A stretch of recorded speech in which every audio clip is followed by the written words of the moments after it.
Benvingudes a l'entrevista que avui fem a la Isabel Martí per aprofundir en els reptes relacionats amb l'emergència climàtica i ambiental i com l'augment de la biodiversitat ens permet mitigar el canvi climàtic, emmarcats en el debat d'aquesta setmana dins el cicle de la metròpoli resilient.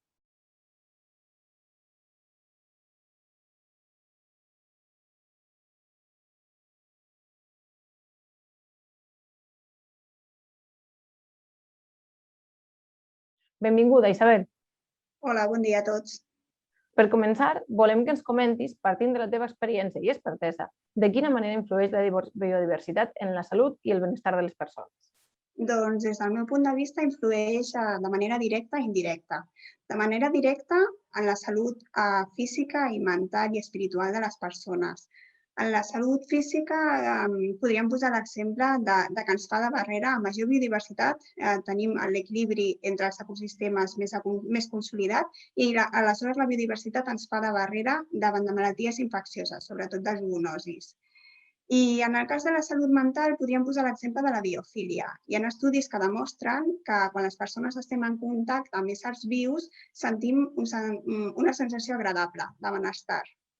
Pel que fa als beneficis indirectes, podríem parlar de serveis ecosistèmics, serveis que ens aporta la biodiversitat però que les persones ens beneficiem.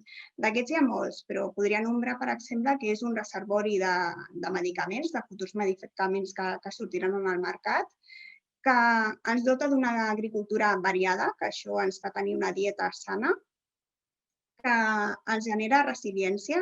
A major biodiversitat vol dir que estem més capacitats per amortiguar aquests canvis climàtics que estem visquent i ens ajuda a tenir espais més saludables. Podria posar l'exemple que en la gestió d'espais metropolitans fomentem tenir biodiversitat que s'alimenti d'insectes perquè així l'espai és més saludable perquè no hem de fer aquest tractament químic. Si tenim una fauna que s'alimenta ja sigui de la plaga dels vegetals, de diferent vegetació, pugó, etc., com de mosquits, doncs això vol dir que no haurem de tractar ni pels mosquits ni per aquesta plaga.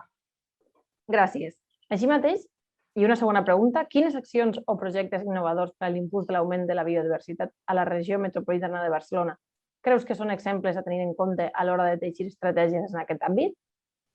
Doncs proposaria les pròpies accions que portem a terme en els parcs metropolitans i que estan recollides en el Pla de Millora de Biodiversitat que has comentat al principi. Aquestes actuacions estan dividides en 3 temàtiques. Una les implantem en la gestió, altres en la divulgació i altres en l'educació ambiental. A nivell de gestió, bàsicament treballem en criteris ambientals que fomenten la biodiversitat en quant a, per exemple, una selecció vegetal molt concreta, garantint diferents estrats, l'herbaci, l'arbustiu i els arbres, que floreixin en diferents èpoques i que fructifiquin en diferents èpoques. Per exemple, tenir espècies vegetals que fructifiquin en èpoques de migració d'ocells. També intentem garantir que hi hagi superfícies de prats florits, que són refugi sobretot de moltes espècies, però sobretot de pol·linitzadors. No tenir tantes superfícies de gespa, sinó tenir altres espais que deixem granar la llavor del prat i que floreixi. També treballem molt els ambients aquàtics. Intentem, de fet, totes les làmines són naturalitzades, les que tenim als parcs, no apliquem cap producte químic en aquestes làmines i intentem que hi hagi, en la majoria dels parcs, un espai aquàtic petit, que sigui un refugi d'amfibis i de macroinvertebrats. I això en àmbit de gestió. En àmbit de divulgació treballem amb diferent material, pòsters, cartelleria, dossiers, etc., per diferent públic en general, ciutadans en general, o pot ser també públic tècnic específic d'altres administracions que compartim amb els ajuntaments o altres entitats. També fem divulgació cap a escoles, ja sigui professorat o alumnes, etc.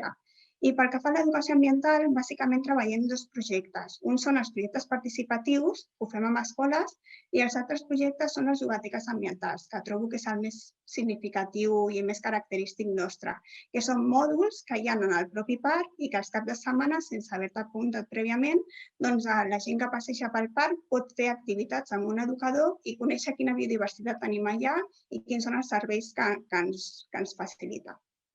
Molt interessant. Ara ja acabem i el que volem és que ens indiques quins punts o temes claus penses que cal tenir en compte a l'hora de plantejar una missió o gran objectiu que faci front als reptes relacionats amb la biodiversitat a la regió metropolitana de Barcelona.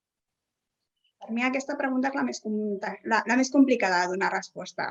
Però, bueno, des del meu punt de vista, el que s'ha de fer és estudiar prèviament el que tenim en el territori. En cadascun dels espais que volem actuar, saber exactament quina biodiversitat tenim en aquell espai, saber quins usos es donen a aquell espai, si la gent per què l'utilitza i cap a on volem anar.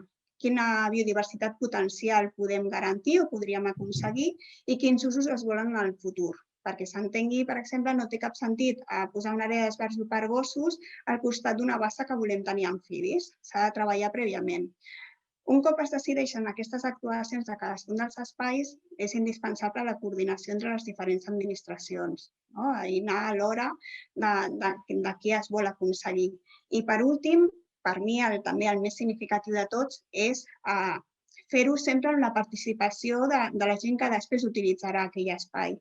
Si, per exemple, des de l'àrea construïm un jardí de papallones en alguns dels parcs, per nosaltres és essencial que la gent hi participi, les associacions de veïns, les escoles properes, el ciutadà en general que s'apropa cada tarda en aquell parc, perquè d'aquella manera, si participa en la selecció vegetal o en la plantació o en el manteniment d'aquell espai, ens dona l'oportunitat que li expliquem el per què ho fem i, sobretot, després també ho respectarà i ho donarà a conèixer amb el boca a boca.